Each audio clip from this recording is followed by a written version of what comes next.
Good morning and welcome to ফোরলি। সকলকে স্বাগত জানাচ্ছি আজকের নতুন ব্লগে। আশা করি তোমরা সবাই খুব ভালো রয়েছো, আমরাও ভালো আছি। আর এখন বসে পড়েছি রোজকার আমাদের সেই চা নিয়ে। গুড মর্নিং আমার তরফ থেকেও। সবার এখন পরীক্ষা শুরু। পারমিতা, দিব্যজ্যোতিকেও বেস্ট অফ লাক জানালাম। এমনি তোমার ছেলে খুব ভালো পড়াশোনায়, খুবই ভালো রেজাল্ট করবে, চিন্তার কিছু নেই। আর সিরাজ দিদি ভাই, রাজস্থান যাচ্ছ, উটের পিঠে উঠো, সোনার কেল্লা। সেই জটায়ুর উঠে চড়া। সোনার কেল্লা দেখে এসো কিন্তু, ঠিক আছে? ওটা একটা আইকনিক পোজ ছিল, সোনার কেল্লায় জটায়ুর উটের পিঠে চড়া। তুমি কিন্তু উটের পিঠে চড়বে বলে দিলাম। আর ওখানে গিয়ে কিন্তু তুমি বেগুন ভাজা খাবে না একদম। ওখানে বেগুন ভাজা পাবেও না। আমারও যেতে পারে, ওর বাঙালি রেস্টুরেন্ট থাকে তো এখন। বেগুন ভাজা খাবে না কিন্তু।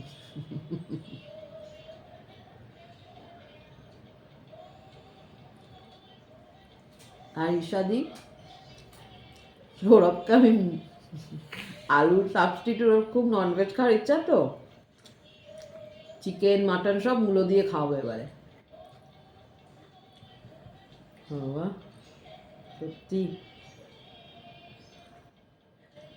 ওই যে কড়াইশুটির কচুরি দিয়ে আলুর দম, মূলোর দম খাওয়াবো। রবিবার দিন পুজো করব, যেমন বললাম সোমবার থেকে বেবোর পরীক্ষা শুরু, সেই জন্য রবিবার দিনই পুজো করে নেব। ও বাড়িতে থাকবে। ব্যাক টু ব্যাক পরীক্ষা দিয়েছে, না না, মাঝে ওই একদিন ছুটি, একদিন ছুটি এরম। আজকের দিনটা ছুটি দিতে পারতো, কি জানি কেন আজকালকার স্কুলগুলো বোঝে না।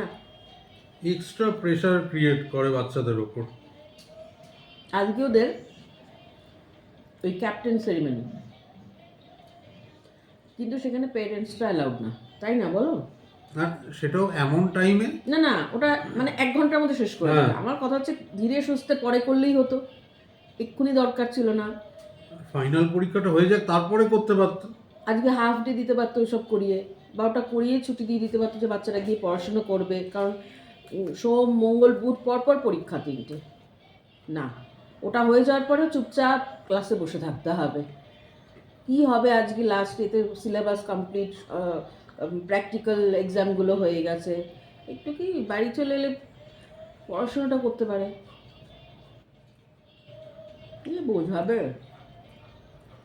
সোমবার ইংলিশ লিটারেচার, মঙ্গলবার ইংলিশ ল্যাঙ্গুয়েজ, তারপরে বুধবার দিন ছুটি দিয়ে বৃহস্পতিবার হচ্ছে ফিজিক্স তাই কি নাকি? কেমিস্ট্রি আগে। বুধবার বোধহয় ফিজিক্স, ছুটি বৃহস্পতিবার নেই। ছুটি দিয়ে তারপরে বোধহয় কেমিস্ট্রি, শনি রবি ছুটি, সোমবার অঙ্ক, প্রথমে কেমিস্ট্রি, ফিজিক্সের আগে একদিন ছুটি, বায়োলজি লাস্ট পরীক্ষা, স্যাটারডে সানডে ছুটি দিয়ে ম্যাথস। প্রচণ্ড চাপ। এখন হয়তো এরকমই হয়। এখন আর কোনো স্কুলে দেখি না যে, কিন্তু এবছর আমার কাছে যে যারা 10-এর পরে, ওদের সেকেন্ড মডেল যেটা হলো দারুণ, খুব সুন্দর ছুটি এগুলো। এমনকি ক্লাস 10-এর আইসিএসসি যে বোর্ডসের এবারে টাইম টেবিলটা ভীষণ সুন্দর করেছে, বেশ ভালো। ম্যাথসের আগে প্রায় 10 দিন ছুটি, দেবদের বেলারও ছুটিই নেয়নি। আশ্চর্য, ভালো লাগে না আমার। দেহ তো বলে সব কিছু আমার পাল্লাতেই পড়ে। বলছে মা জানো এই স্কুলটাতে, এটা তো নতুন স্কুল বেবোর জন্য, বলছে সব ছেলেরা বলছে আগে আগে 4 দিন ছুটি দিত ফাইনাল এক্সামের আগে, এই বছরই প্রথম যে একটাও ছুটি দিল না। কালকেই বলছিল রাত্রে, বলছে আমার সাথেই হতে হয় এগুলো। কি করা যাবে। বাই দ্য ওয়ে, শর্মিষ্ঠার কাছে যে ক্লাস 10-এর ব্যাচ রয়েছে, ওদের সেকেন্ড মডেল পরীক্ষায় খুব ভালো রেজাল্ট করেছে সবাই। বাবা বোর্ডসে অনেক আশা ওদের ওপর, আমি বলেছি পারবে, এখন শুধু প্র্যাকটিস করেই যাচ্ছে। ওরা পাওয়া মানেই আমি মনে করি আমি পেয়েছি, মানে ওদের বাবা মার থেকে মনে হয় বেশি খুশি আমি হই। বাবা মার তো খুশি হবেই 100 বার, নিজের সন্তান। আর আমার মেয়ে তো পড়াশোনা কিচ্ছু করবে না জানো তো, শুধু মা কথা বললেই ওর রাত। এসো দিকে, এসো। তুমি কি পড়াশোনা করবে? করবে? সুইটু একটু গরম চা খাবি সুইটু? কি মা, ও বাবার কাছে গিয়ে আদর খেতে চাইছে, বলছে গরম চা খাওয়াবে। খাবি? হ্যাঁ খা। গরম মানে কাপটাকে সামনে নিয়ে গেলেই মুখটাকে পুরো ঘুরিয়ে নেবে। গরম চা দেবো তোকে একটু? আজকে একটুখানি দুধ কাটিয়ে ছানা করব। ছানার ডাকছে বাবাকে, দেখো। কি কি কি কি? ছানার কোফতা বানাবো, কোফতার তরকারি বানাবো। ছানা বড়া আর আর দই ভিন্ডি করব, ব্যাস হয়ে গেল কমপ্লিট খাবার। কাল শনিবার তো ডিমের ঝোল করব। ছুটির দিন, আনন্দ হচ্ছে আমার। রবিবার পুজো করব, রাত্রে এমনি নিরামিষ খাবো। কবে? শনিবার। মানে কালকে? কারণ আমরা বরাবর পুজোর আগে দিনের বেলায় কি করবো তো? ওই ডিম করব। আর কি খাবে? এই তো সেদিন চিকেন পোলাও খাওয়ালাম, বুধবার, পরশু দিনই, তাই না মা? তুমি চিকেন খাবে? খাবে? সেই পরশু খেয়েছিলাম। বাবা কথা বলছে না, বাবা কথা বলছে না। বাবা কত আদর করবে তোমার,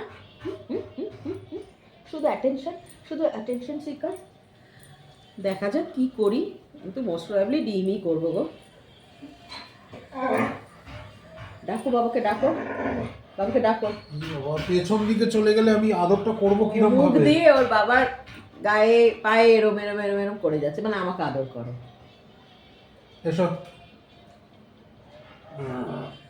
করছে, দুষ্টু করছে বাবা, করছে। আমার নালিশও করবে। যাই, সৌরভকে ব্রেকফাস্ট দিচ্ছি। এই যে ব্রেড আর ভেতরে অরেঞ্জ মার্মালেড, ওর যেটা ফেভারিট জ্যাম, সেটা দিয়ে। এটা স্যান্ডউইচ ব্রেড, এই জন্য একটু বড়, ওটাকে এরকম অরেঞ্জ মার্মালেড দিয়ে করলাম। আর এখানে আমার জন্য একটা শেখছি, আমি একটু চা দিয়ে খাবো, সৌরভ তো অত চা খায় না। এই যা দিয়ে দেবো। আমি জিজ্ঞেস করলাম চা কফি কিছু খাবে কি না, তো খাবে না। ঠিক আছে।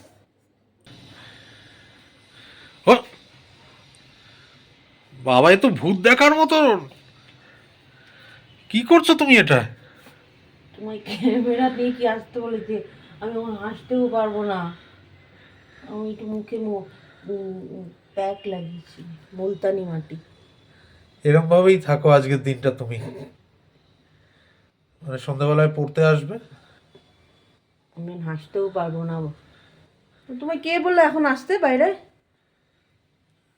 শুকিয়ে এসছে, স্নানে যাব। কি অদ্ভুত, না, না। মেয়েরা কিরম লাগায় না নাকি? তুমি এরমই থাকো, ভাল লাগছে কিন্তু তোমায় একটু ইউনিক ইউনিক লাগছে। জাদু জাদু, কই মিল গেয়ার জাদু, এলিয়েন। আমি হাসলে কিন্তু পুরো মুখে ভাঁজ পড়ে যাবে আমার, জানো তো। আজকে একটু মনে হলো তাই করলাম, আমি কখন করি নাকি, মাঝে মধ্যে তো করবোই, বলো তো। না না, ভাল লাগছে দেখতে, সেটাই বলছি।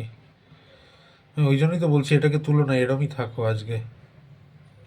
মাথায় রং করলেও হাসো। ইউনিক লাগছে দেখতে তোমাকে। এই নিজের কাজ করো তো। এই দেখছো হাসতে কি সব ক্রিজ পড়ে যাচ্ছে। এখানে ছানা কাটিয়েছি, মানে দুধটাকে ওই লেবু দিয়ে ছানা বানিয়েছি, ওটাকে ছাকবো। আর এখানে যে ভিন্ডি রেখেছি, দই ভিন্ডি করব। এবারে আগে ছানাটাকে একটু জল ঝরিয়ে নিই, তারপরে কীরম কী করছি দেখাবো। দই ভিন্ডি করতে যে দইয়ের এটা বানাবো মিক্সচারটা, এ দেখো দই দিয়েছি, হলুদ, লঙ্কা গুঁড়ো, আর দেবো হচ্ছে সাম্বার মশলা। এটাই হচ্ছে সিক্রেট, সাম্বার মশলা। যতটুকু আছে দিয়ে দিই। এর 2 চামচ, হ্যাঁ 2 চামচও হবে না। এটা এর মধ্যে কিন্তু কোনো চিনি টিনি না, এখন নুনও না, এমনি জাস্ট গুলে রেখে দেবো ভালো করে, মানে ফেটিয়ে রেখে দেবো। হ্যাঁ, এখন কোনো মতেই নুন দেবো না, তাহলেই দই থেকে জল বেরিয়ে যাবে, মানে ছানা কাটা হয় না, ছানা ছানা মতন হয়ে যায়, ওরম মানে কার্ডেল মতন হয়ে যাবে।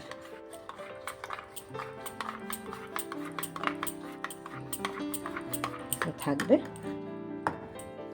আর এই যে ভিন্ডি ধুয়ে দিয়েছি, এবার এটাকে লম্বা লম্বা করে এরকম বড় বড় টুকরো করে কাটবো। দেখাচ্ছি কীরকম সাইজের হবে, বড় বড়ই, এই যে এইরকম। সব কটা ভিন্ডি কেটে নিই, তারপর কীরমভাবে করছি দেখাচ্ছি। তেল গরম করে নিয়েছি, নিয়ে এবারে ভিন্ডিগুলো দিয়ে দিচ্ছি।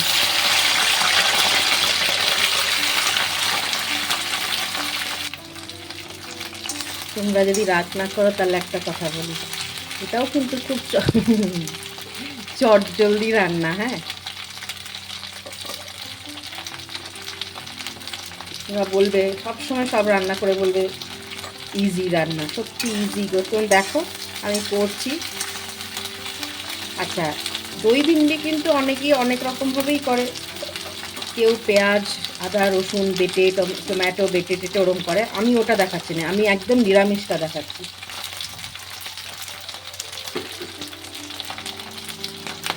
এটার মধ্যে একটুখানি পায়েস বসিয়েছি, জানো, চালের পায়েস দেবো। চালের পায়েস খেতে খুব ভালোবাসে, আমিও ভালোবাসি, আমার ছেলেও খুব ভালোবাসে। আচ্ছা, এখন এর মধ্যে যেটা দেব ভিন্ডির মধ্যে, সেটা হচ্ছে ধনে গুঁড়ো।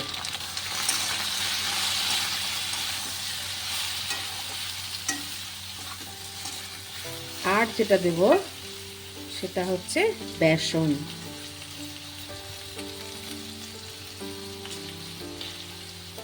আমি 2 চামচ দিলাম, বেশি না।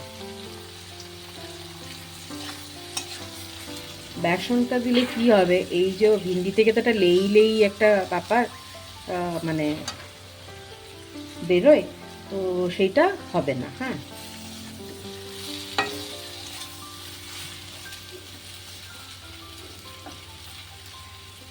একটুখানি হালকা ভাজা ভাজা হবে, কারণ বেসন দিয়েছি তো, তাই হালকা হালকা ভাজা হয়েছে, তার কারণ বেসনটা কাঁচা গন্ধ চলে গেছে।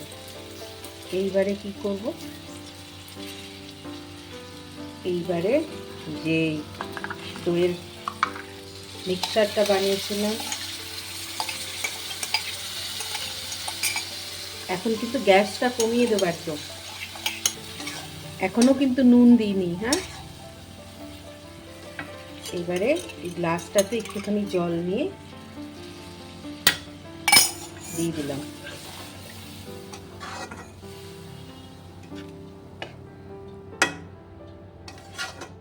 এইবারে দেব হচ্ছে অল্প নুন, নুন দিয়ে চাপা দিয়ে দেবো। এই যে নুন দিচ্ছি,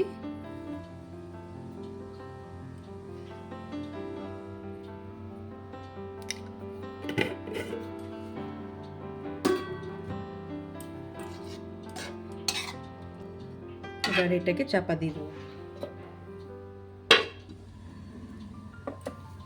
গ্যাসের ফ্লেমটা মিডিয়ামের থেকে একটু কম, কিন্তু একদম কম না।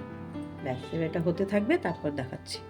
আচ্ছা, এই ছানার মধ্যে একটু লঙ্কা গুঁড়ো, আর তোমার একটু নুন, সামান্য চিনি, একটু কর্নফ্লাওয়ার আর একটু সামান্য ময়দা দিয়ে এটাকে ভালো করে মিক্স করে নেবো। হ্যাঁ, মিক্স করে যেরকম গোলাপ জামুনের গোল গোল বানায় গোলাপ জামুন, ওই রকম বানিয়ে নিয়ে আর ফ্রাই করে নেবো।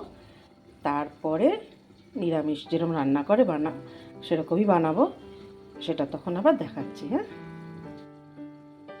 আর এদিকে আমার এটা দেখাই, যা সুন্দর হচ্ছে না, খানিকক্ষণ পরেই নামিয়ে। এখানে এটাকে মিক্স করে রেখে দিয়েছি ছানাটাকে, আর এখানে আমাদের দই ভিন্ডি রেডি। এই যে ওপরে তেলটা কিন্তু দইয়ের। হ্যাঁ, যখন এরকম তেলটা ওপরে ভেসে উঠবে, তার মানে ইটস ডান। এবারে আমি গ্যাস অফ করে দিলাম। রেডি। এখানে আমার পায়েসও রেডি। দেখো, একটু গুড় দিয়ে পায়েস করেছি। বেবু তো ভালোবাসেই, সৌরভও ভালোবাসে। ঠিক আছে, করি, খাবে দুজনে, আমিও খাবো। আগে ঠাকুরকে দেবো, গোপালকে, গুরুদেবকে, তারপরে জগন্নাথ দেবকে, সব দিয়ে তারপরে ছানার বড়াগুলো পুরো দেখে মনে হচ্ছে না গোলাপ জামুন। আর এইখানে একটা পেস্ট বানিয়েছি, এটার মধ্যে দিয়েছি তোমার টমেটো তো আছেই, কাঁচা লঙ্কা, আদা, এর মধ্যে একটু জিরে গুঁড়ো, লঙ্কা গুঁড়ো দিয়েছি, দিয়ে আর পেস্ট করে নিয়েছি। আর সামান্য একটু 2-3টে কাজু বাদাম দিয়েছি। এই যে ছানার কোফতা দিয়ে তরকারি রেডি। আর সৌরভ খুশি হয়ে যাবে, ভীষণ ভালোবাসে এটা খেতে। অফ করে দেবো। দই ভিন্ডি, দই ভিন্ডি।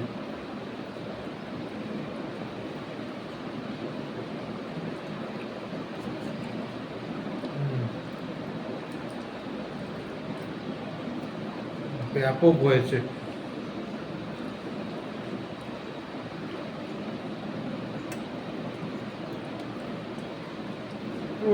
ফাটাফাটি খেতে হয়েছে।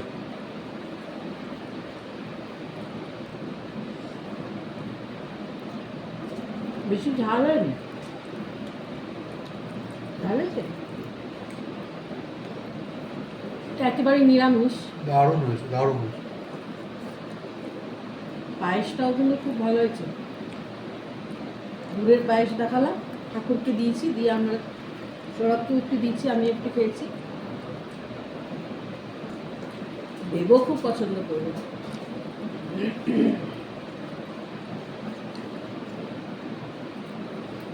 এই দই ভিন্ডিটা একদিন বানিয়ে দেখো। হ্যাঁ,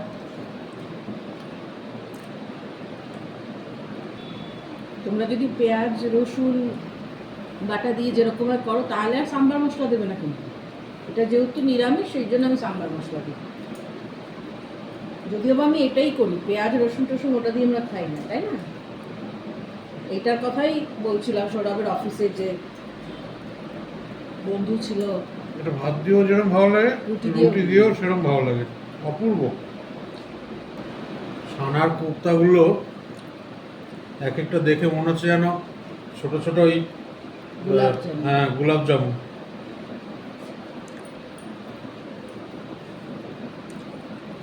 কোফতাগুলো আরেকটু থাকলে আরেকটু ফুলতো। এটাও ফাটাফাটি হয়েছে। আমার খাওয়া শেষ, আমি এখন খাবো পায়েস।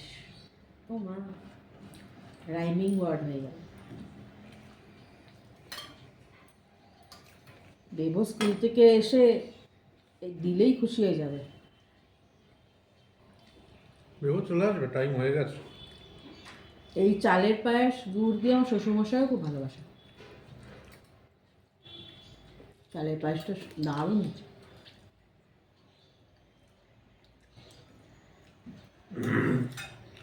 আমার পায়েস এরকম ভালো লাগে না। একটা দিন ফ্রিজে রাখা থাকবে, সেইটা বের করে খাবো, তবে ভালো লাগে আমার। ঠান্ডার মধ্যে নাকি ফ্রিজে রাখবো, ওই ঠান্ডাটা এইরকম পায়েস আমার মিষ্টি কম মিষ্টি কম মনে হয়। একটা দিন রাখলে তবে আমার ভালো লাগে। থাক, কাল আর দেবো না। আজ রাত্রের মধ্যে আমি আর বেবই, কারণ অল্প একটু করেছি, হাঁড়িটা হয়তো অত বড়, অল্প একদম করেছি। 1/2 লিটার দুধে যতটুকু, অল্প একটু করেছি। কারণ আমি নতুন গুড় দিয়ে পায়েস দিইনি ঠাকুরকে।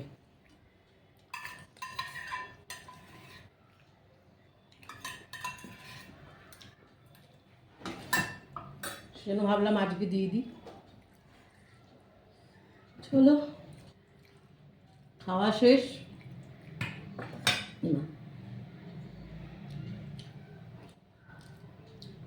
সত্যি দই ভিন্ডিটা দারুণ হয়েছে,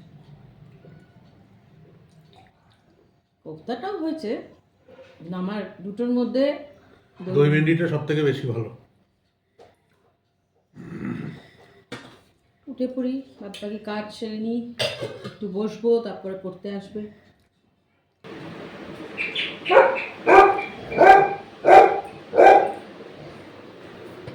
এসছে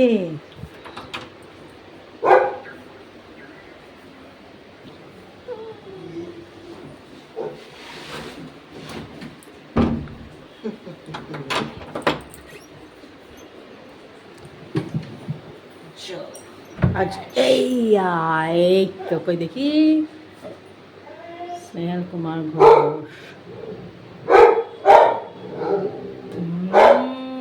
এই দেখো ব্যাচ হয়ে গেছে। নাই বেটা,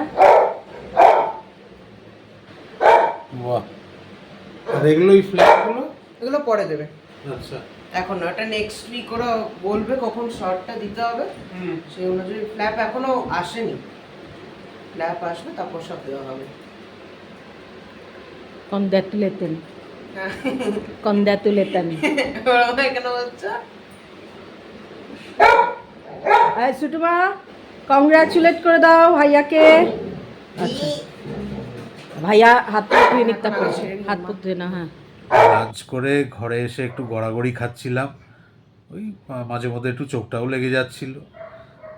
বেবও শুয়েছিল, তারপর উঠে পড়তে বসেছে। বেবোদের সোমবার থেকে পরীক্ষা শুরু, সোমবার ওদের ইংলিশ লিটারেচার, আর সেই পড়ছিল। তারপর পড়তে পড়তে ও বললো যে বাবা তুমি একা বোর হচ্ছ, তুমি টিভিটা চালাও, আমি পাশের ঘরে গিয়ে পড়ছি। তো গেল পাশের ঘরে, আমাকে টিভিটা চালিয়ে দিয়ে, আর এক ফাঁকে এসে বলে গেল যে বাবা বাইরে এখন যেও না, যদিও বা যারা অফলাইনে পড়তে এসেছিলো তারা বাড়ি চলে গেছে, কিন্তু একজন গার্জিয়ান এসছে মামার সাথে কথা বলতে। তো যাই হোক, এইটা একটা মানে আরেকটা অ্যাসপেক্ট শর্মিষ্ঠার, যেটা নিয়ে বেবো আর আমি ভীষণ মজাও করি ওর সাথে, যে অ্যাপার্ট ফ্রম পড়ানো তুমি কিন্তু চাইলেই চাইল্ড কাউন্সেলিং নিয়েও একখানা কিছু করতে পারো, ইনিশিয়েটিভ। কারণ মানে এত সুন্দরভাবে কাউন্সেলিং করে শর্মিষ্ঠা, আর গার্জিয়ানরাও মানে শর্মিষ্ঠাকে যে এতটা কেপেবল মনে করে বা ভরসা করে শর্মিষ্ঠাকে ওপেনলি সব কিছু ডিসকাস করতে পারে শর্মিষ্ঠার সাথে। আমি তো বলছি, বিট পার্সোনাল থেকে পার্সোনাল ইস্যুও শর্মিষ্ঠার সাথে গার্জিয়ানরা এসে ডিসকাস করে, মারা। তো সেই সবই একটা সেশন এখন বাইরে চলছে, যে হয়তো ওই যা হয় আর কি, শর্মিষ্ঠা হয়তো বাচ্চাকে কিছু করতে দিয়েছে, সেটা সে করছে না, বা স্কুল থেকে কিছু পড়া করতে দিয়েছে সেটা পড়ছে না, বাবা মায়ের অবাধ্য হচ্ছে, অনেক সময় বাবা মার সাথে তর্ক বিতর্কে জড়িয়ে পড়ছে, এই সব নানান রকমের সমস্যা। আর এই যে বয়সটা এখন, টিনেজার যে বয়সটা, এই বয়সটা কিন্তু একটা ভীষণ একটা ডেলিকেট বয়স। কারণ এই বয়সে ঠিক কন্ট্রোল যদি রাখা যায় বাচ্চাদের বা বাচ্চাদের ওপরে, সেই বাচ্চা মানে সঠিক ডাইরেকশনেও এগোতে পারে যেরকম, আবার যদি একটু এদিক ওদিক হয় সেরকম খেয়াল রাখাতে বাচ্চার, সে কিন্তু ভুল পথেও যেতে একদম তাদের পা বাড়ানোই থাকে। এই বয়সটাই হচ্ছে এরকম। আর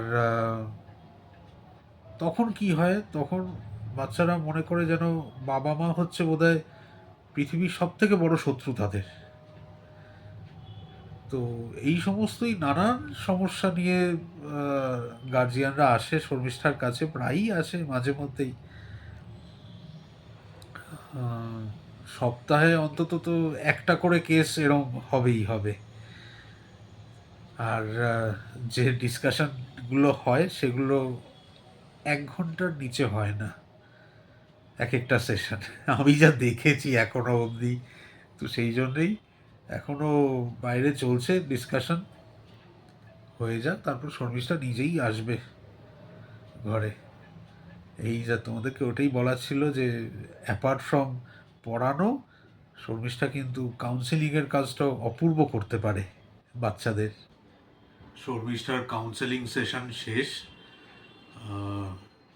নিশ্চয়ই স্যাটিসফাইড উত্তর পেয়ে বাবা মারা গেছে এখান থেকে। তো আর মানে শেষ হওয়াতেই ওর অনলাইন ক্লাসও স্টার্ট হয়ে গেছে। তো যেহেতু অনলাইন ক্লাস হচ্ছে সেই জন্যই আমি এক ফাঁকে একটু বাইরে গেলাম। বাইরে গিয়ে একটু রান্নাঘর থেকে শর্মিষ্ঠা পায়েস বানিয়েছে নতুন গুড় দিয়ে। দুপুরবেলা অতটা এনজয় করে খেতে পারিনি আমি, কারণ পায়েসটা গরম ছিল। আমার গরম পায়েস অত বিশেষ এনজয় করি না আমি। একটু ঠান্ডা হয়ে যাবে বা ফ্রিজে থাকবে, ফ্রিজ থেকে বের করে সেই পায়েসটা খুব ভালো লাগে খেতে। তো এটা যদিও বা ফ্রিজে ছিল না, এমনি বাইরেই রাখা ছিল, কিন্তু ওয়েদারের জন্য ঠান্ডা হয়ে গেছে। খাচ্ছি এখন, দারুণ লাগছে, বেশ ভালো।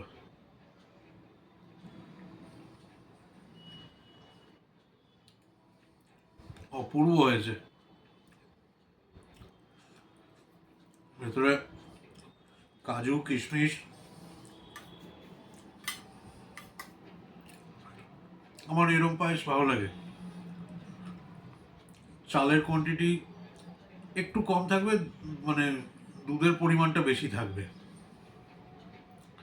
এক্স্যাক্ট যেরকম ভালোবাসি ওইরকমই বানিয়েছে। অনেক পায়েস হয় না যে মানে চালও ভর্তি থাকে, দুধও সেইরকম একই কোয়ান্টিটি থাকে, একটু কিরকম একটা দুধ ভাত টাইপের খেতে লাগে আমার ওই জিনিসটা। তো ওইটা বেশি এনজয় করি না, কিন্তু এইটা চালের কোয়ান্টিটি একটু সামান্য কম থাকবে, দারুণ লাগে। আর বানিয়েছে, ও সত্যিই বানিয়েছে দারুণ। তোমার কাউন্সেলিং সেশন শেষ? ও কাউন্সিলিং সবারই চলে, সব বাচ্চাদের। কি করবে বাবা মায়েরা, কোথায় যাবে, কাকে বলবে? আমিও সেই বলছিলাম যে পার্সোনাল থেকে পার্সোনাল ইস্যুও যে তোমার সাথে বাবা মায়েরা এসে, বিশেষ করে মায়েরা এমন পার্সোনাল জিনিস শেয়ার করে মানে যেগুলো নিজেদের ক্লোজেস্ট ফ্রেন্ডদের সঙ্গেও করে না। হ্যাঁ সেটাই। জানে যে এই ব্যক্তির থেকে এই জিনিস কেউ কখনো জানতে পারবে না, ওইটুকু ভরসা রাখে। ওই ভরসাটা আমি রাখতে পেরেছি এত বছর, তাই করে। আজ বলে না সবাই ছোটোগুলো, আমি তো ছোট পড়াই না কিন্তু এমন করে করবে তখন নাও বলতে পারি না, ম্যাম প্লিজ, ম্যাম প্লিজ। ছোটোগুলোকেও ম্যাম এটা করে ওটা করে। আজকালকার দিনে বাচ্চারা কীরকম হয়েছে বলো তো, মানে জানি না কিসের ইনফ্লুয়েন্সে সে বাচ্চাগুলো করে। সোশ্যাল মিডিয়া তো 100 বার, তার মধ্যে একটা ইন্টিগ্রাল পার্ট হচ্ছে সোশ্যাল মিডিয়া, এটা মানতেই হবে। ওয়েস্টার্ন কালচারকে ফলো করে যেগুলো করে। আমাদের ফিজিক্স টিচার আছে স্কুলে, বলছিলেন যে একটা সার্ভেতে ধরা পড়েছে যে ইন্ডিয়াতে অ্যাপ্রক্সিমেটলি 70% বাচ্চারা আছে যাদের কাছে মোবাইল আছে। 70% হচ্ছে মানে অন এ স্কেল অফ 100%, 70% বাচ্চা যাদের কাছে মোবাইল আছে তারা সোশ্যাল মিডিয়াতে আছে। হ্যাঁ, আমি জানো তো, আমার প্রথম রুলটাই আমার কাছে পড়ানোর হচ্ছে, কোনো সোশ্যাল মিডিয়াতে অ্যাকাউন্ট থাকলে চলবে না। বলছি ইনস্টাগ্রাম হচ্ছে তার মধ্যে সব থেকে কমন। এটা আমার প্রথম, এটা যখন শুরু করে এরা তো কন্টিনিউ করছে, যারা আবার নতুন ঢুকবে সবার আগে বাবা মাকে ডেকে বলে দিই, প্রথমত সব সত্যি সত্যি আমায় বলতে হবে। ভীষণ পড়াশোনায় ভালো, ভীষণ ভালো মার্কস পাচ্ছে, আমি একদিন পড়ালেই বলে দেবো ভালো মার্কস কী মার্কস কী কোথায় ল্যাক করছে, এগুলো সব বলে দেবো। তো সেই জন্য আমি প্রথমেই বলে দিই, কিছু লুকানোর নেই। আমি আজ অবধি কোনো বাচ্চার মার্কস কারোর সামনে, অন্যদের সামনে ডিসক্লোজ করে তাদেরকে হিউমিলিয়েট করিনি। ও জিনিস আমার মধ্যে নেই, আমার মধ্যে আসবেও না। সবার প্রিভেসি সবার মতন থাকে। আর আমি মানে বকিও যেরকম, বকার মাঝখানেই দুটো ইয়ার্কি করে দিলাম। যাই হোক, ওই এসছিল কিছু বলতে, কারণ আর একটা মাস বাকি পরীক্ষা শুরু। মানে অন্য মানে বোর্ডসের বলছি না, বোর্ডসেরগুলো তো আর কমপ্লেন কী করবে, ওরা জানে একেবারে সব এখন শুধু প্র্যাকটিস প্র্যাকটিস প্র্যাকটিস। এখন এই একেবারে এতক্ষণ 11th আওয়ার ওদের এখন। হ্যাঁ, যে আন্টি আমরা কবে এই কোয়েশ্চেন পেপার করব, কাল থেকে অন্য কোয়েশ্চেন পেপার করব, তারপরে কি কোয়েশ্চেন পেপার করব, আমি বললাম কিছু চিন্তা করেন, আমি সমস্ত কিছু সেট করে দেবো, শুধু সলভ করবে, এখন প্র্যাকটিস ছাড়া আর কিচ্ছু নেই। ঠিক আছে আন্টি, ওই রকম সব। আর এরা তো এখনও 9, 8, 9 এইরকম সব। তো এসে বাচ্চাগুলো সব বাবারা এসেও নালিশ করে, মানে সেখানেও আমাকে 1 ঘন্টা দিতে হয়। আমি যত বলি আমার একটা ক্লাস চলছে অনলাইন, ওকে ম্যাম 5 মিনিটস, ওই 5 মিনিটসটা 5 মিনিটস থাকে না, ওটা 50 মিনিটস হয়। হ্যাঁ, তাই বলছিলাম যে মিনিমাম 1 ঘন্টা। এবারে কি জানো তো, কেউ কারোর প্রবলেম বলছে তো আমি চট করে সেটাকে ইগনোর করে চলেও আসতে পারি না, ও হ্যাবিট আমার নেই। কারণ সে একটু ভরসা করে বা বিশ্বাস করে তো আমাকে বলছে, ভরসা করে বলছে যে ম্যাম হয়তো কিছু সলিউশন দিতে পারবে। আমি আমার মতন করে বলি এবং ঠাকুরের আশীর্বাদে টাচুট সেটা ফলে। এই যে বাচ্চাগুলো যাদের বাবা মায়েরা বলে সবারই, তারা তো দেখছে। আজ ওই যিনি এসছিলেন উনি বললেন যে ম্যাম ইমপ্রুভ তো অনেক করেছে, কিন্তু ও আমার ওপর রেগে যায়। শুধু যদি বলি আমি ম্যামকে ফোন লাগাচ্ছি তবে গিয়েই টুক করে বসে পড়বে। আর আমি যদি বলি যে বসো নিদা, বসো নিদা, বসো, তখন বলেছে তুমি আমার লাইফটা রুইন করে দিচ্ছ না।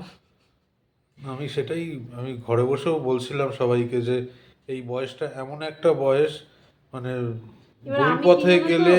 আমি একটু বোঝাই, সেটা আমি বেবো যে রেগে যায় না তা কি নয়, নিশ্চয়ই দেখো ও তো অনেক মানুষ মানে বাচ্চাদের সঙ্গে মিশছেই করছে, মাঝে মধ্যে একটু একটু রেগে যায়। আমি তখন বলি যে বেটা আজ হয়তো বাবা মার ওপর রাগ হচ্ছে, যেভাবে বেবোকে বোঝাই ওদেরকেও ওইভাবেই বোঝাই। ও যখন ওর মা যখন আজকে আমাকে বললো যে ম্যাম আমার ওপর রেগে যায়, আমি তখন যেরকম বেবোকে বোঝাই ওকেও বললাম যে বেটা আজ মা, সব বাচ্চারাই রাগ করে যে মা ঘ্যানোর ঘ্যানোর করে, পেছনেই পড়ে থাকে, আরে পড় রে পড় রে, কেন বলছে এটা যখন রিয়েলাইজ করবে it would be too late to 100 বার রিয়েলাইজ যে আমি কেন করিনি আগে। তো সেই জন্য ওইটা করো না, আমি যতক্ষণ আমার কাছে আছো আমি ওটা হতে দেবো না। আজ হয়তো আমার ওপরও রাগ হতে পারে, আমি বলেই দিই, মনে মনে ইচ্ছা হচ্ছে মারি ঘুষি, 2 ঘুষি দিই ম্যামকে, বলছে না না না না।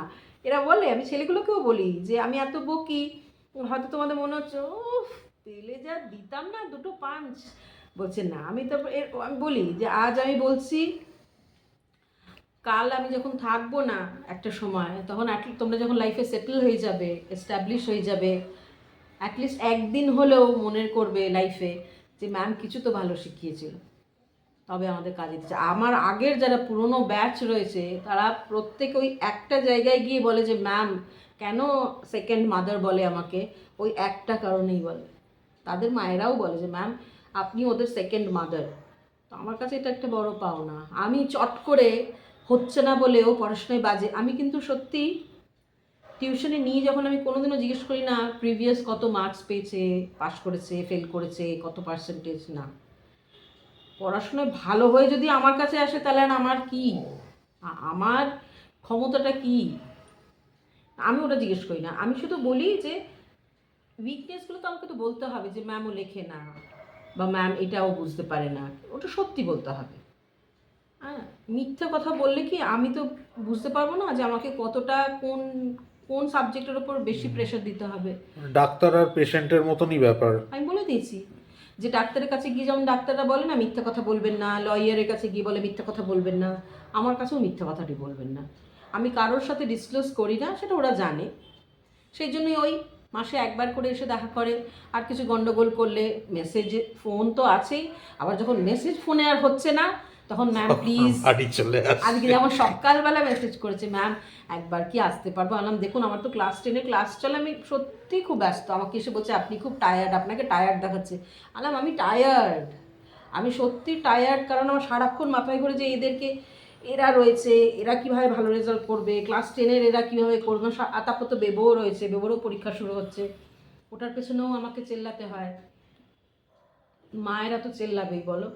ওই একটু বোঝালাম, বুঝলো। আমি বললাম এর পরের দিন যদি শুনেছি মায়ের ওপর চেঁচিয়েছো, শুধু এরকম মুন্ডি হেলাবে, মুন্ডি একদম মুড়িয়ে রেখে দেবো, মুন্ডি মুন্ডি। আমি হাসছি তখন, আমি বললাম ওরম করো না। আর এখন ফেব্রুয়ারি মাস থেকে তো কোনো আর খেলাধুলায় বলেই দিয়েছি, আগে পড়বে তারপরে খেলবে, 100 বার খেলবে, কেন খেলবে না। কিন্তু আগে রিভিশন।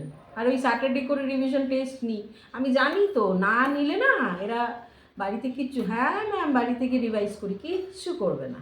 ওই যে একটা ভয় থাকে যে সপ্তাহ শেষে গিয়ে ম্যাম একটা টেস্ট নেবে, তখন রিভাইজ করে। এটা ভালোবাসা, আমি ওদের ভালোবাসি, ওরাও আমায় ভালোবাসে তাই। আর তুমি হ্যাঁ, কোথায় গেছিলে? আমি এখানে ক্লাস করাচ্ছি, তুমি টুক করে রান্নাঘরে গেলে, বেরিয়ে গেলে। একটু পায়েস নিতে গেছি, ফ্রিজে রাখতে হয়নি, বাইরের এমনি ঠান্ডা টেম্পারেচারেই ঠান্ডা হয়ে গেছে। তো এইটা এবার দারুণ এনজয় করছি খেয়ে। রাত্রেবেলা রুটি দিয়েও এটা খাবে, আচ্ছা, এর জন্যই রেখে দিয়েছি, অল্প করেই করেছি। দারুণ হয়েছে। আমার গরম পায়েস বেশি ভালো লাগে না, আর বেশি চালওয়ালা পায়েস আমার এনজয় করি না, সেটা তুমি বেশি জানোই। চাল দিইনি। হ্যাঁ, ওইটাই বললাম যে চাল অল্প দুধ বেশি। এই যা চলো এবার উঠো। ওরা একটু লিখছে, লেখা হয়ে গেলে পাঠাবে, সেগুলোকে কারেক্ট করে আবার রাত্রেবেলা ওদেরকে পাঠাবো। তারপরে শর্মিষ্ঠা এইমাত্র অনলাইন ক্লাস করে উঠলো, উঠে সদ্য ঘরে গেছে, টিভি দেখছে। বেবও তাই, আমিও তাই করছিলাম এতক্ষণ। তা ভাবলাম যে না, ব্লগটাকে এন্ড করে দিই, কারণ এরপর আরও রাত হয়ে যাবে। আজকে তো এমনিতেই একটু রাত করে শোয়া হবে, কাল যেহেতু শনিবার। আর ডিনার এখনো হয়নি আমাদের, করব, সেটাও বাকি আছে। শর্মিষ্ঠা একটু রেস্ট নিক, আধ ঘন্টা কি 1 ঘন্টা, তারপর গিয়ে ডিনার করব, করে তারপর ঘুম। এডিটিংটা আজকে আর চাপ নেব না, কারণ কাল যেহেতু সময় পাবো হাতে, সেই জন্য কালকে সকালবেলাই এডিটিং নিয়ে বসবো। আর তাহলে ব্লগটাকে আজকে এখানেই এন্ড করছি। আজকের ব্লগে আশা করি কিছু ভালো লেগেছে তোমাদের। যদি কিছু ভালো লেগে থাকে আমাদের ব্লগটাকে লাইক ও শেয়ার করতে একদমও ভুলো না। সাথে সাথে যারা প্রথমবার আমাদের ব্লগ দেখছো, যদি কিছু ভালো লেগে থাকে চ্যানেলটাকেও সাবস্ক্রাইব করার জন্য অনুরোধ রইল। সবাই খুব ভালো থেকো, সুস্থ থেকো। কাল আবার দেখা হচ্ছে তোমাদের সাথে আরেকটা নতুন ব্লগ নিয়ে। খুব ভালো থেকো, গুড নাইট।